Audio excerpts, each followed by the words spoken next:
Okay, so in this video, I thought I'd talk about a little bit about if you're from the other side of it, like if you're trying to build your own team. Yeah, you're basically trying to take matters into your own hands, right? And you want to be the guy in charge, which is totally fine. I've done this a few times myself. You're actually doing it right now, right? Yeah, I'm actually in the process of doing it right now, making a new team. I can't talk too much about it, but there are a few different ways to go about this. So I would say, like, if you're a new and less experienced player, like I was one time also when I made my first team, it's like, don't stress it too much. I think I would say that the most important thing when you're trying to make a new team, or like you really want to get into a team, is that first of all, you need to find people that you enjoy spending time together with. Like you enjoy talking to Dota or talking about Dota with them. You enjoy playing with them or discussing Dota. Whether you like playing party queue or not, just find people that you enjoy time with. Everything is a lot easier if you naturally have a good connection. If you already have this, you're going to be able to gain trust and respect for each other much easier. And this is going to lead to more long-term success and like easier to overcome conflicts and problems, which inevitably will happen. When you're trying to become the best in the world at something, there will be problems, trust me. Obviously, like if you know someone really, really well from before, it's pretty easy to know their strengths and weaknesses without them even having to tell you, right? Let's say you would have to talk about your sibling or your parents or your own kids or anything like this, someone from your family. It would be pretty easy for you, I think, provided you have a good relationship with them, that you could talk about their strengths and weaknesses in their personality, whatever. You know how to deal with them, you know all these things because of long history, etc., right?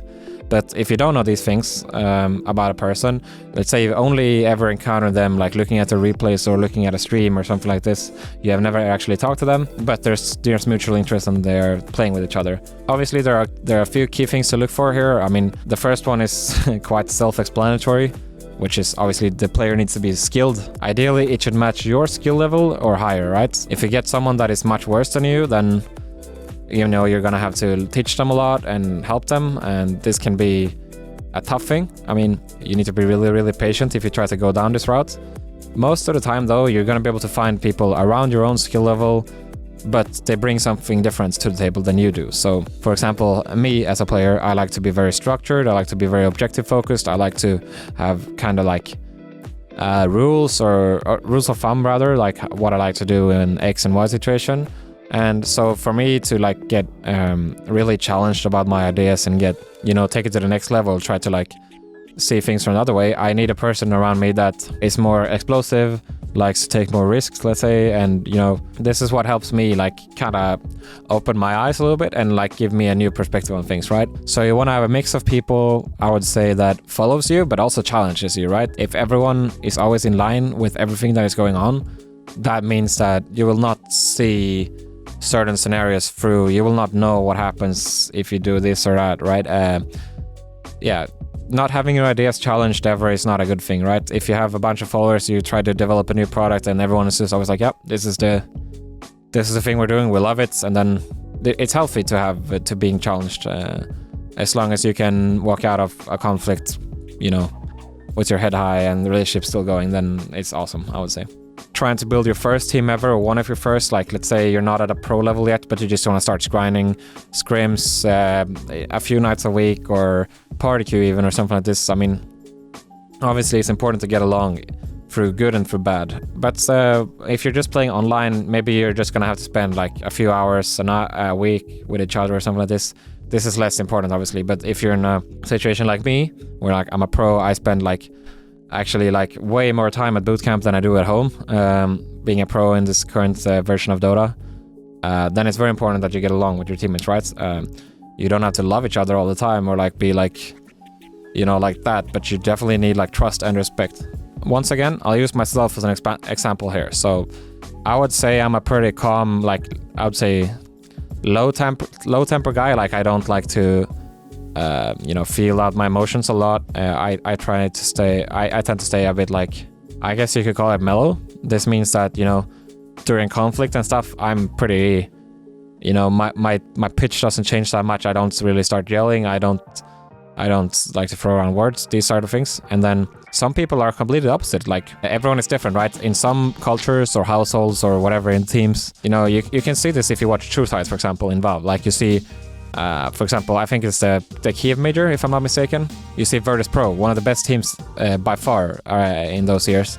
They were constantly yelling at each other, flaming each other, talking shit, using harsh words, language, and those things. And you compare them to like OG with Seb and No-Tail, where they were really nice, motivational. When someone was feeling down, they were trying to push them up rather than pushing down. And this is all about like culture thing and like how the team works. And I'm not gonna sit here and pretend and say that there's one thing that is ideal or perfect for everybody, because I really don't believe it that there is.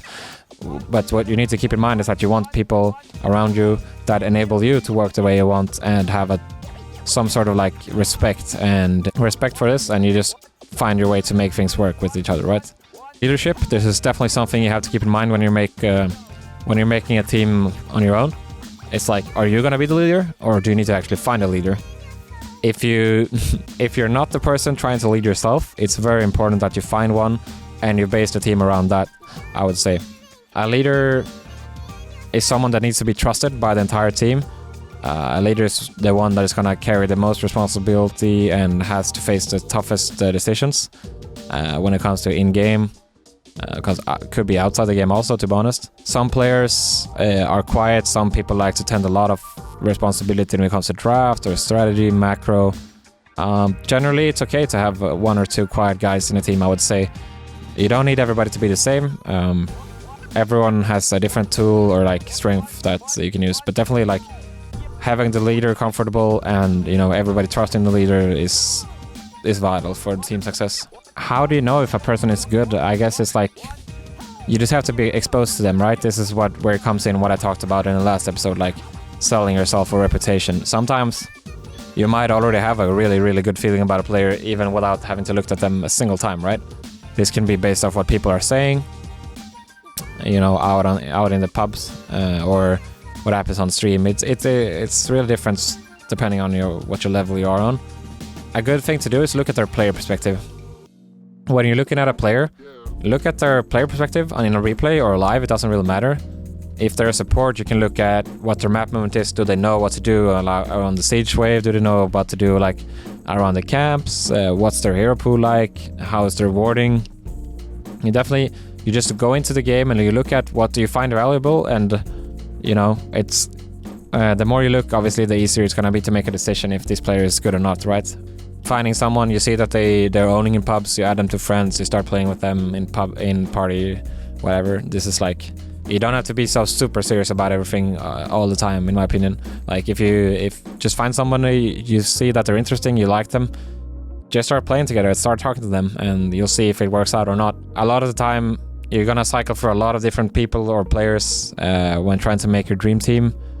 And yeah, this is just the reality of competition. Like there's trial and error with these things, and yeah, I think like when I made my first Hunt team, I think this was over the course of a year or two, but we probably had at least 15 players that we played with at one point or another until we found like the lineup that we really wanted to, and then we became really, really good, right? So I don't mean that you should walk around cutting people off left and right. It just means that you don't know what you like until you've tried, right? So yeah, just go out there, and you don't have to treat it super, super like severe or serious. Just if you like someone, start playing with them and see how it goes. Like especially before you're like at a point where you need to sign contracts and all these things, you have the freedom of just playing for fun and yeah, just vibing. And remember, it's a game, and then like that's why you play.